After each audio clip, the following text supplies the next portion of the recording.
ಎಲ್ರಿಗೂ ನಮಸ್ಕಾರ.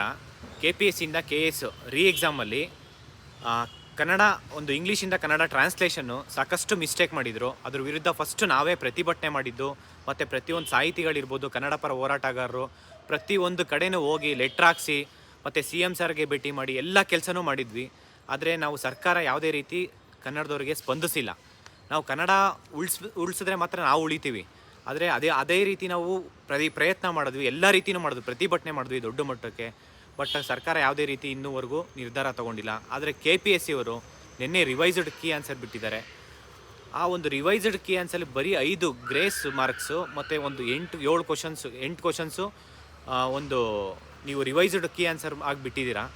ಬರೀ 13 ಕ್ವಶನ್ಸು ನೀವು ಚೇಂಜಸ್ ಮಾಡಿದ್ರೆ ಆಗಲ್ಲ. ಇಲ್ಲಿ ಸುಮಾರು ಕ್ವಶನ್ಸು ಕನ್ನಡದವ್ರಿಗೆ ಮಿಸ್ಟೇಕ್ ಆಗಿದೆ. ಬಟ್ ಆದರೆ ಇಲ್ಲಿ ಕೆಲವೊಂದು ಇಂಗ್ಲೀಷ್ ಮೀಡಿಯಮ್ ಅವರು ಅಕ್ಷಾ ಸಂಘಟನೆ ಬರೀ ರೀ ಎಕ್ಸಾಮು ಪೋಸ್ಟ್ಪೋನ್ ಅಷ್ಟೇ ಮಾಡಿಸ್ತೀರಾ ಅಂತ ಕೇಳ್ತಾರೆ. ಈ ಕಡೆ ನೋಡಿದ್ರೆ ಇವು ಕನ್ನಡದವ್ರಿಗೆ ರೀ ಎಕ್ಸಾಮ್ಸ್ ಬಗ್ಗೆ ಏನೂ ಮಾತಾಡ್ತಾ ಇಲ್ಲ, ಕನ್ನಡ ಪರ ಅಂತ ಹೇಳ್ತೀರಾ. ನಾನು ಇಲ್ಲಿ ರೀ ಎಕ್ಸಾಮ್ ಮಾಡಿದವರು ಕೆಲವೊಬ್ಬರು ಅಂದರೆ ರೀ ಎಕ್ಸಾಮು ಪೋಸ್ಟ್ಪೋನು ಅಂತ ಕೇಳ್ತಿರಲ್ಲ, ಅವರಿಗಷ್ಟೇ ಕೆಲವೊಂದು ವಿಚಾರ ಹೇಳ್ತೀನಿ ನೋಡಿ. ಏನಂದರೆ ನಾವು ಸಂಘಟನೆಯಿಂದ ಒಂದೆರಡು ವಿಚಾರ ಅಲ್ಲ, ನಾವು even KS notification number of ವೇಕೆನ್ಸಿನ ಇಂಕ್ರೀಸ್ ಮಾಡಿಸೋದಕ್ಕೂ ನಾವು ಹೋರಾಟ ಮಾಡಿದ್ವಿ. ಫಸ್ಟು ಬರೀ 184 ಅಷ್ಟೇ ಇದ್ದಿದ್ದು, ಮತ್ತು 384 ನೋಟಿಫಿಕೇಷನ್ ಮಾಡಿಸಿದ್ದೀವಿ. ಬರೀ ಅದೊಂದೇ ಅಲ್ಲ, PSIದು ಪ್ರತಿಯೊಂದು ಹಂತದಲ್ಲೂ 545 ಇರ್ಬೋದು ಮತ್ತು 402 ರಿವೈಸ್ಡ್ ಕೀ ಆನ್ಸರ್ ಬಿಟ್ಟು ಪ್ರತಿಯೊಬ್ಬರಿಗೂ ನ್ಯಾಯ ಕೊಡಿಸಿದ್ದೀವಿ.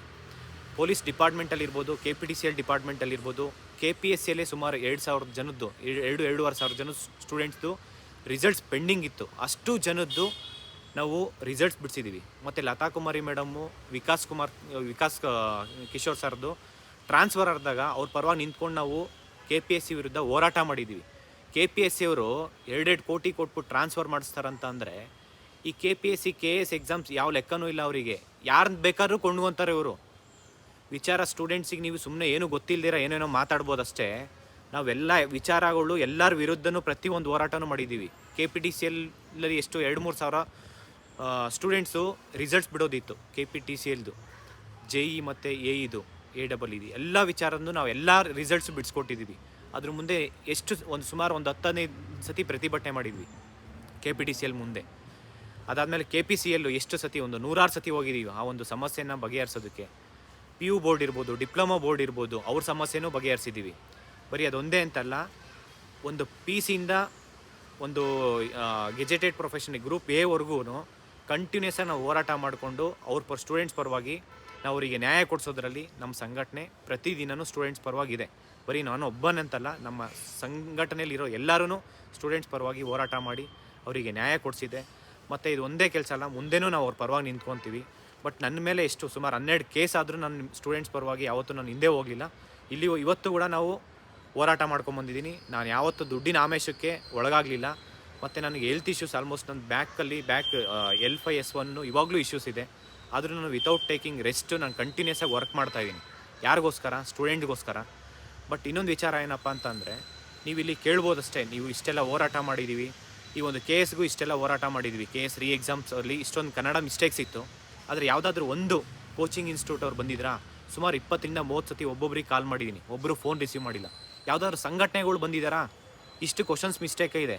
ಸಂಘಟನೆಗಳು ಒಬ್ಬರಾದರೂ, ಎಲ್ಲ ಸಂಘಟನೆಗಳನ್ನು ಹೋಗಿ ರಿಕ್ವೆಸ್ಟ್ ಮಾಡ್ಕೊಂಡಿದ್ದೀವಿ. ಇನ್ನೇನು ಕಾಲಕ್ಕೆ ಬಿದ್ದು ಅಲ್ಲೇ ಇದು ಮಾಡಬೇಕಷ್ಟೇ. ಅದು ಇನ್ನೇನು ಕನ್ನಡ ಸಂಘಟನೆಗಳಿದ್ದಾವಲ್ಲ, ಆ ಸಂಘಟನೆ ಹೆಡ್ ಕ್ವಾರ್ಟರ್ ಮುಂದೆ ನಾವು ಪ್ರತಿಭಟನೆ ಮಾಡಬೇಕಾಗುತ್ತಷ್ಟೇ. ಬನ್ನಿ ಹೋರಾಟ ಮಾಡಿ ಅಂತ ಹೇಳ್ಬಿಟ್ಟು. ಆದರೆ ಏನು ಮಾಡೋಕ್ಕಾಗಲ್ಲ. ಅವರು ಮಾರಲ್ ಸಪೋರ್ಟ್ ಕೊಟ್ಟಿದ್ರು, ಬಟ್ ಆದರೂ ನಾವು ಹೋರಾಟ ಮಾಡಿದ್ದೀವಿ ಇಲ್ಲ ಅಂತ ಹೇಳಿ. ಅವ್ರ ತಪ್ಪಲ್ಲ. ಇಲ್ಲಿ ಏನಂತಂದರೆ ಸ್ಟೂಡೆಂಟ್ಸಲ್ಲಿ 2 ಬಣ. ಒಂದು ಈ ಕಡೆ ಎಕ್ಸಾಮ್ಸ್ ಕ್ಲಿಯರ್ ಆಗಿರೋರ್ದು, ಈ ಕಡೆ ಕ್ಲಿಯರ್ ಆಗದೆ ಇರೋರ್ದು. ನಾವೇನು ಮಾಡ್ತೀವಿ, ಅಲ್ಲಿ ಹೋಗ್ಬಿಟ್ಟು ಅವರಿಗೆ ಮತ್ತು ಈ ಕಡೆ ನಾವು ಎಕ್ಸಾಮ್ಸ್ ಬೇಕು ಅನ್ನೋರು ಒಂದು ಕಡೆ ಇದ್ದಾರೆ, ಬೇಡ ಅನ್ನೋರು ಒಂದು ಕಡೆ ಇದ್ದಾರೆ. ಬೇಡ ಅನ್ನೋರು ಅವ್ರಿಗೆ ಹೋಗ್ಬಿಟ್ಟು ಫೋನ್ ಮಾಡೋದು, ಇವ್ರಿಗೆ ಸಪೋರ್ಟ್ ಮಾಡಿಬಿಡಿ ಅಂತೇಳಿ. ಮತ್ತು ಇಲ್ಲಿ ಈ ಸ್ಟೂಡೆಂಟ್ ಸಮಸ್ಯೆಗಳು ಹೆಂಗೆ ಸಾಲ್ವ್ ಆಗುತ್ತೆ ಹೇಳಿ? ಹೋಗಲಿ, ಇಲ್ಲಿ ಲೈಬ್ರರಿಲಿ ಅಷ್ಟು ಪ್ರೊಟೆಸ್ಟ್ ಮಾಡಿದ್ದೀವಿ ಫ್ರೀಡಮ್ ಪಾರ್ಕಲ್ಲಿ. KPSC ಅವರು ಯಾವ ರೀತಿ ಗೇಮ್ ಮಾಡಿದ್ದಾರೆ ನಿಮಗೆ ಗೊತ್ತಾ? ನಾಳೆ ಪ್ರೊಟೆಸ್ಟ್ ಮಾಡ್ತಾಯಿದ್ದೀವಿ 16ನೇ ತಾರೀಕು 15ನೇ ತಾರೀಕು ಅವ್ರು ರಿಸಲ್ಟ್ಸ್ ಕೀ ಆನ್ಸರ್ ಬಿಟ್ಟಿದ್ದಾರೆ. ಕೀ ಆನ್ಸರ್ ಬಿಟ್ಟ ಮೇಲೆ ಯಾರಾದರೂ ಪ್ರತಿಭಟನೆಗೆ ಬರ್ತಾರಾ ಸ್ಟೂಡೆಂಟ್ಸು? ಪ್ರತಿಭಟನೆಗೆ ಬಂದರೆ ಕನ್ನಡದವ್ರಿಗೆ ಇಲ್ಲಿ ಹೇಳ್ತಾರಷ್ಟೇ. ವಾಟ್ಸಪ್ಪಲ್ಲಿ ಇಲ್ಲಿ ಕಮೆಂಟ್ ಹಾಕ್ತಿರಲ್ಲ, ಫ್ರೀಡಮ್ ಪಾರ್ಕ್ ಯಾಕೆ ಬರಲ್ಲ? ಫ್ರೀಡಮ್ ಪಾರ್ಕ್ ಬಂದರೆ ಅವಮಾನ ಆಗುತ್ತೆ ಅಂತ ಹೇಳಿ. ಕನ್ನಡ ಅಂತ ಸುಮ್ಮನೆ ಅಷ್ಟೇ ಹೇಳ್ತೀರ ಅಷ್ಟೇ ಅಲ್ಲಿ ಲೈಬ್ರರಿಯಲ್ಲಿ ಕೂತ್ಕೊಂಡು. ಯಾಕೆಂದರೆ ಅಲ್ಲಿ ಕೀ ಆನ್ಸರ್ ನೋಡಿಕೊಂಡು ನೀವು ಫ್ರೀಡಮ್ ಪಾರ್ಕ್ ಬಂದರೆ, ನಾಳೆ ದಿನ ಲೈಬ್ರರಿಗೆ ಬಂದರೆ ನೀವು ಅಲ್ಲಿ ಎಲ್ಲರೂ ನೋಡಿ ಹೇಳ್ತಾರಲ್ವಾ, ಇವನು ಕನ್ನಡದವನು, ಇವನು ಪಾಸ್ ಆಗಲಿಲ್ಲ, ಅದಕ್ಕೆ ಇವನು ಹೋರಾಟಕ್ಕೆ ಹೋಗೋದು ಮತ್ತೆ ರೀ ಎಕ್ಸಾಮ್ ಬರ್ತಾನೆ ಹೋಗಿದ್ದಾನೆ ಅಂತೇಳಿ. ಸ್ಟೂಡೆಂಟ್ಸಲ್ಲಿ ಯುನೈಟ್ ಇಲ್ಲ, ಅದಕ್ಕೆ KPSC ಅವರು ಈ ರೀತಿ ಆಟ ಆಡ್ತಿದ್ದಾರೆ ಅಷ್ಟೇ. ನಾವು ಎಷ್ಟು ಹೋರಾಟ ಮಾಡಿದ್ದೀವಿ ಹೇಳಿ KPSC ವಿರುದ್ಧ. ಸ್ಟೂಡೆಂಟ್ಸ್ ಇಲ್ಲಿ ಸುಮ್ಮನೆ ಕೂತ್ಕೊಂಡು ಕಮೆಂಟ್ ಹಾಕೋದ್ರಿಂದ, ಲೈಬ್ರರಿಲಿ ಕಂಫರ್ಟ್ ಝೋನಲ್ಲಿ ಕೂತ್ಕೊಳ್ಳೋದ್ರಿಂದ ಯಾವ ಸಮಸ್ಯೆನೂ ಸಾಲ್ವ್ ಆಗಲ್ಲ. ನೀವೆಲ್ಲ ರೋಡಿಗೆ ಇಳಿದು ಒಂದು 5,000 ಜನ ಇವಾಗೂ ಫ್ರೀಡಮ್ ಪಾರ್ಕಲ್ಲಿ ಕೂತ್ಕೊಳ್ಳಿ. ಯಾಕೆ ಹೋರಾಟ ನಿಮಗೆ ಸಕ್ಸಸ್ ಆಗಲ್ಲ? ಯಾಕೆ ಸರ್ಕಾರ ಕೇಳಲ್ಲ? ಯಾಕೆ KPSC ಕೇಳಲ್ಲ? ರಿವೈಸ್ಡ್ ಕೀ ಆನ್ಸರ್ ಬರೀ 5 ಕ್ವಶನ್ಸ್ ನೀವು ರಿವೈಸ್ಡ್ ಮಾಡ್ತೀರಾ ಅಂತಂದರೆ, ಕೃಪಾಂಕ ಅದು ಗ್ರೇಸ್ ಕೊಡ್ತೀರಾ ಅಂತಂದರೆ ಅದು ಸಾಕಾಗುತ್ತಾ? ಇಲ್ಲಿ ಇನ್ಸ್ಟಿಟ್ಯೂಷನವರೆಲ್ಲ ಮೇನ್ಸಿಗೆ ಅಡ್ಮಿಷನ್ ಮಾಡ್ಕೊಂಡಿದ್ದಾರೆ, ಅವ್ರು ಯಾಕೆ ಮಾತಾಡ್ಬೇಕು ಹೇಳಿ? ಅವ್ರದ್ದು ಒಂದು ಬಿಸ್ನೆಸ್ ಇರುತ್ತೆ, ಅವ್ರದ್ದು ಹೊಟ್ಟೆಪಾಡಿದೆ, ಅವ್ರು ಮಾತಾಡಲ್ಲ ಸ್ಟೂಡೆಂಟ್ಸ್ ಪರವಾಗಿ. ಇಲ್ಲಿ ಮಾತಾಡಿರೋದು ಮತ್ತು ಇಲ್ಲಿ ಅನ್ಯಾಯ ಆಗಿರೋದು ಸ್ಟೂಡೆಂಟ್ಸ್ಗಷ್ಟೇ. ಸ್ಟೂಡೆಂಟ್ಸ್ ಅಷ್ಟೇ ನ್ಯಾಯ ಕೇಳಿದು, ಸ್ಟೂಡೆಂಟ್ಸ್ ಅಷ್ಟೇ ರೋಡಿಗೆ ಬರಬೇಕಿಲ್ಲಿ, ಇನ್ಯಾರು ಬರಲ್ಲ. ನಿಮ್ಮ ಅಪ್ಪ ಅಮ್ಮ ಪಾಪ ತಿಂಗಳ ದುಡ್ಡು ಕಳಿಸ್ತಾ ಇರ್ತಾರೆ. ಏನು ಅವರಿಗೆ ನ್ಯಾಯ ಎಲ್ಲಿಂದ ಸಿಗುತ್ತೆ ಹೇಳಿ ನೀವು? ಕೆಲವೊಬ್ರು ಇದೆ ಲಾಸ್ಟ್ ಅಟೆಂಪ್ಟ್ಸ್ ಇರುತ್ತೆ. KPSC ಅವ್ರು ಏನು ಮಾಡ್ತಾ ಇದ್ದಾರೆ? ಸ್ವಲ್ಪ ಜನ ಕೋರ್ಟಿಗೆ ಹೋಗಿದ್ದಾರೆ. ಈಗ ಕೋರ್ಟಲ್ಲಿ ನ್ಯಾಯ ಕೊಡ್ತಾರೆ ಅಂದ್ಕೊಂಡಿದ್ದೀರಾ? KPSC ಅವ್ರು ಯಾರನ್ನ ಬೇಕಾದ್ರೂ ಕೊಂಡ್ಕೊಂತಾರೆ ಅವರು. ನೀವು ಕೋರ್ಟಿಗೆ ಹೋದ್ರೂ ಕೂಡ ಏನು ಹೇಳ್ತಾರೆ ಹೇಳಿ? ಜಡ್ಜ್ ಪಾಪ ಅವ್ರು ಅದರಲ್ಲಿ ಎಕ್ಸ್ಪರ್ಟ್ ಇರ್ತಾರಾ? ಜಡ್ಜ್ ಏನು ಹೇಳ್ತಾರೆ? ಪಾಪ KPSC ನೋಟಿಸ್ ಕಳಿಸಿದ್ದಾರೆ. KPSC ಅವ್ರು ಏನು ಹೇಳ್ತಾರೆ? ಆಯಿತು, ನಾವು ರಿಪೋರ್ಟ್ ಎಕ್ಸ್ಪರ್ಟ್ ಕಮಿಟಿಯಲ್ಲಿ ಒಂದು ರಿಪೋರ್ಟ್ ರೆಡಿ ಮಾಡ್ಕೊತೀವಿ ಅಂತ ಹೇಳ್ತಾರೆ. ಆ ರಿಪೋರ್ಟ್ ಒಂದು ಕಮಿಷನ್ ಮುಂದೆ ಇಡ್ತೀವಿ ಅಂತ ಹೇಳ್ತಾರೆ. ಆ ಕಮಿಷನ್ ಏನು ಅಪ್ರೂವಲ್ ಕೊಡ್ತದೆ ಆ ರಿಪೋರ್ಟ್ಗೆ? ಆ ರಿಪೋರ್ಟ್ ಯಾರೋ ಸೇಮ್ ಕರಪ್ಟ್ ಪೀಪಲ್ಲೇ ಅದು ರಿಪೋರ್ಟ್ ರೆಡಿ ಮಾಡ್ತಾರೆ. ಮತ್ತು ಅದೇ ಕಮಿಷನ್ನು, ಅದೇ ಕರಪ್ಟ್ ಪೀಪಲ್ಲು ಅವರೇ ಅದನ್ನೇನು ಬೇಡ ಅಂತಾರ, ಅವ್ರಿಗೆ ಹೆಂಗೆ ಬೇಕು ಹಂಗೆ ರೆಡಿ ಮಾಡ್ಕೊತಾರೆ ರಿಪೋರ್ಟು. ಆ ರಿಪೋರ್ಟ್ನ ಜಡ್ಜಿಗೆ ಕೊಡ್ತಾರೆ. ಜಡ್ಜ್ ಹತ್ರ ಪಾಪ ಕನ್ವಿನ್ಸ್ ಮಾಡ್ತಾರೆ.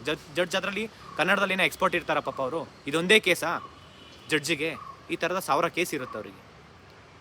ಬಟ್ ಇದನ್ನು ಪರಿಗಣಿಸೋದು ಹೆಂಗೆ? ಸೀನಿಯರ್ ಅಡ್ವೊಕೇಟ್ಸ್ ಇರ್ತಾರೆ KPSC ಪರವಾಗಿ.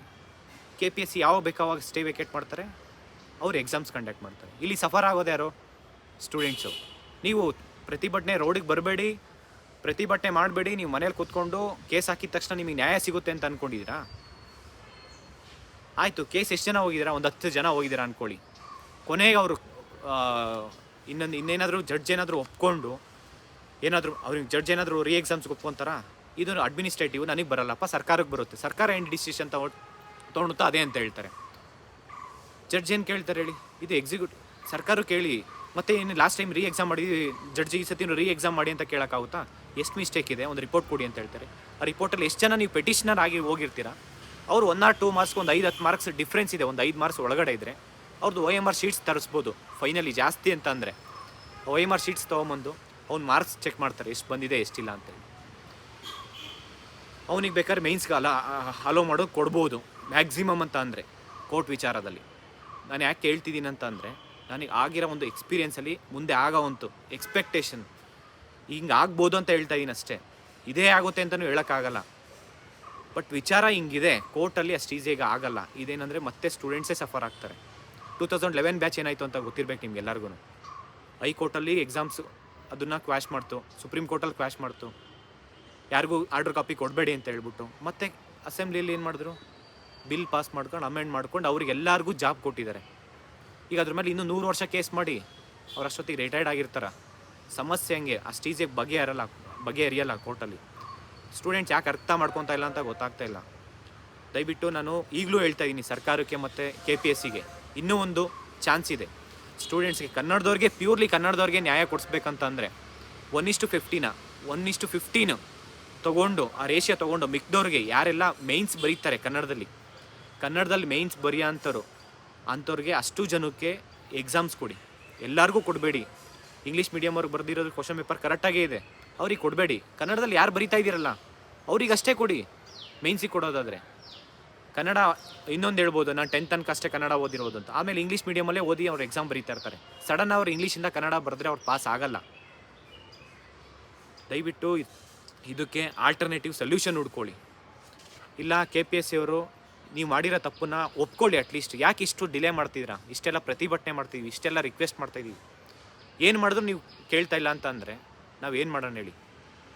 ಸ್ಟೂಡೆಂಟ್ಸ್ ಇವಾಗಲೂ ಹೇಳ್ತಾ ಇದ್ದೀನಿ, ಸ್ಟೂಡೆಂಟ್ಸ್ ಎಲ್ಲ ಯುನೈಟ್ ಆಗಿ ಏನಾದರೂ ಒಂದು ಆಗುತ್ತೆ. ಇಲ್ಲ ಅಂತಂದರೆ ಸುಮ್ಮನೆ 4 ಗೋಡೆ ಮಧ್ಯೆ ನೀವು ಕಂಫರ್ಟ್ ಝೋನಲ್ಲಿ ಕೂತ್ಕೊಂಡು ನನಗೆ ನ್ಯಾಯ ಬೇಕು, ನನಗೆ ಜಸ್ಟಿಸ್ ಬೇಕು ಅಂತಂದರೆ ಯಾವತ್ತೂ ಸಿಗಲ್ಲ.